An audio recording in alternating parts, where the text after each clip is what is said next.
working on the data entity, so I thought let's make a make another video on how to create a data entity in D365FO. Okay, so what actually is data entity? You are working regularly with the data management framework, and to export the data, to import the data, you are using DMF, right? And in that you are selecting the entity.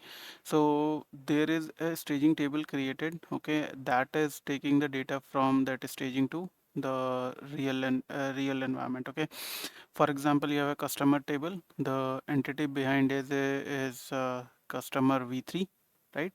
And there is a if you want to import the data in it, you will create a import project, and then there is a staging table which which takes the data from Excel or other format. Similarly, similarly we are going to create a data entity over here as well. Okay, so if there is a custom table, let's say for example you have created a custom table in your project which you will automatically create. So in this particular example, you will learn how to create a fields in D365 Finance and Operations, attach it to the field, and form I'm not creating right now. And then we are also going to check it in the Postman using the get API to get the data and and post the data. Okay, so right now this is your table structure. I have 4 fields over here: custom description, custom order, customer ID, code number, data area ID. These 4 are the system the inbuilt fields. Okay, I'm already running this data right now. So once it gets run, meanwhile I will show you how you can reach it till here. Okay, so firstly you need to create a data. To create a data entity, firstly what you will do, you need to create a fields. Okay, so these are the 4 fields I'm utilizing. So EDT custom order date. Okay, then this wherever the custom is there, that you can take for this particular example. If you want to know how to create an EDT, there are other videos from my side that you can check, but just for reference I will show you. If you right click over here, you will add it, and then there is a new item, or simple you can go to the EDT and create any of the EDT, give it a name. This will come over here like this. Okay, then what you need to do, you once the EDT is created, you need to create a custom order table. Okay, all the steps whichever I am telling you, these are documented over here. Okay, so create an EDT, then what you need to create a table. How to create a table? So for that is also simple, very simple. You can simply click over here, create a data and create a table, add, and then new item, and under the new items you will get Dynamics 365 item data model, and then over here there is a table. Select the table and give the table name and add it. Okay, so you will get like this below, custom order table. So I will go directly to here. Now what is important over here, you have to add manually for whatever the EDTs are there, that you will add over here.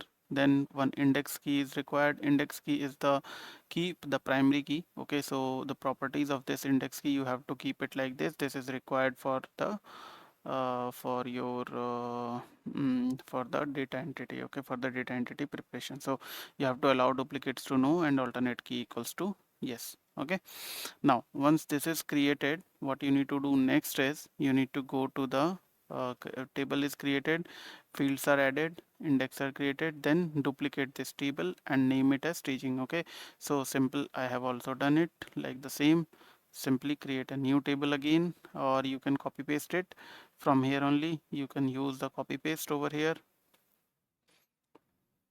Simply copy and then paste, and then just duplicate the name of this. Okay, this is the staging table. Okay, till here when you are completed your table and your fields, what you need to do next is you have to come to the create a data entity. To create a data entity, same again, you have to go over here, you go to here, and then click on the add button, click on the new item, and over here simply click on the Dynamics 365 data models, and then data model data entity. This is the data entity. Okay, click on the add button. Once you click on the add button, it wizard will open.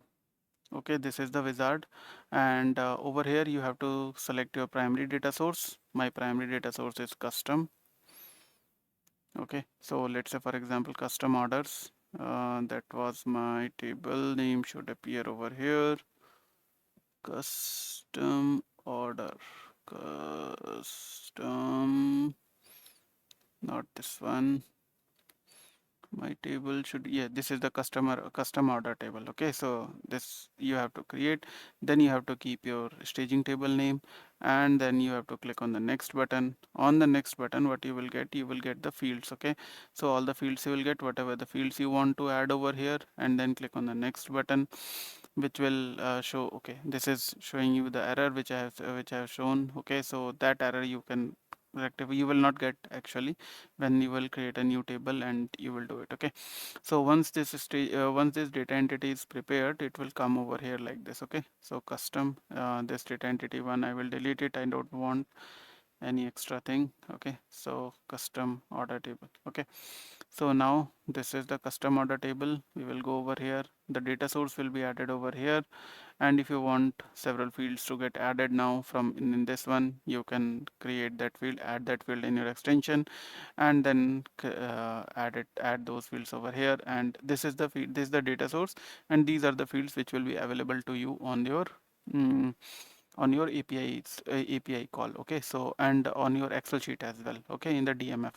So now this is done. Once in this, you also have to add an index key entity. So key entity, the property will be, this is the key actually. Without it, the system will not allow this to import. Okay, so a field we also want over here.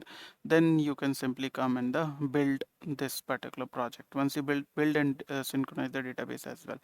Okay, so all these I have added over here. Add the field, key index, then once you add the entity, load it, and then you can click on your path and then slash data. Okay, so this custom order data entity which you have prepared, that will come over here. Now from here we need to call our data entity via Postman. So for this I need app registration.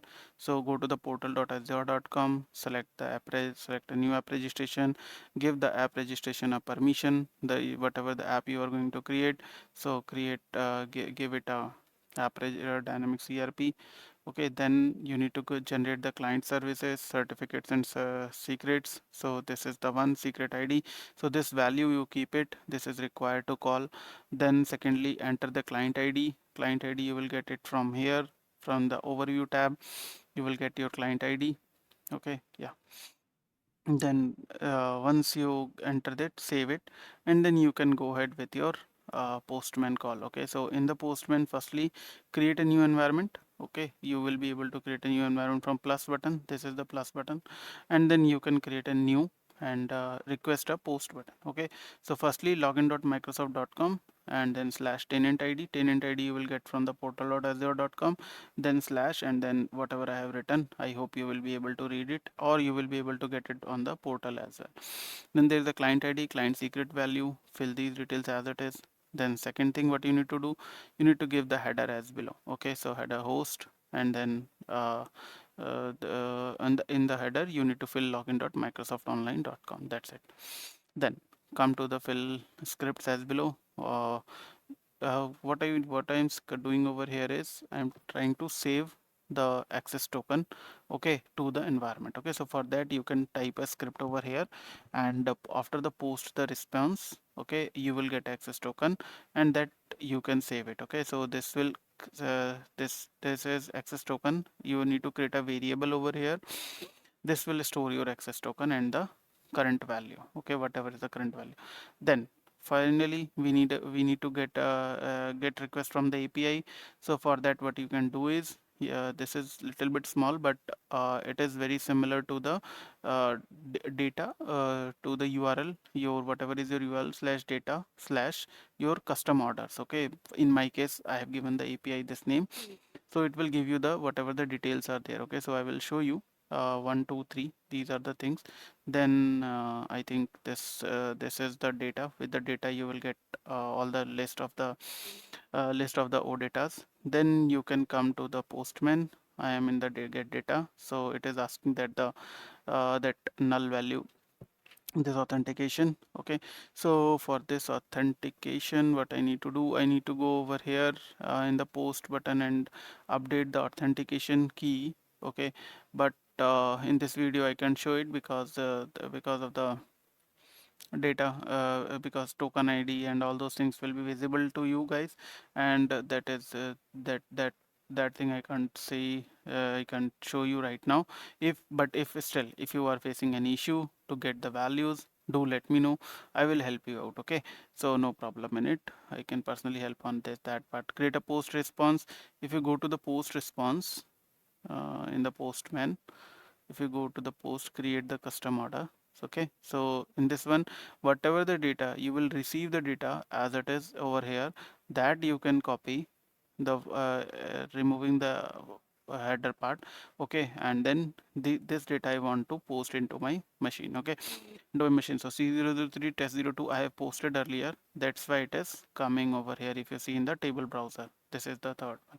Okay, so custom order ID, this is my primary key. I can't fill it. Okay, so if I click on the new button, you will be able to see that. Okay, this is the one. Okay, the table, I can create it manually also, but yeah, you can call this table directly from the API format as well. Okay, so it will be posted. So for this you just need a local VHD. Set up a local VHD. I have already created a video on the how you can set up the local VHD, and follow this step. And if you find anything difficult, then do let me know. For your reference, I am posting this PPT also in my description, so you can get in touch with me, or if you want any support or anything, you can come over here. And bye bye.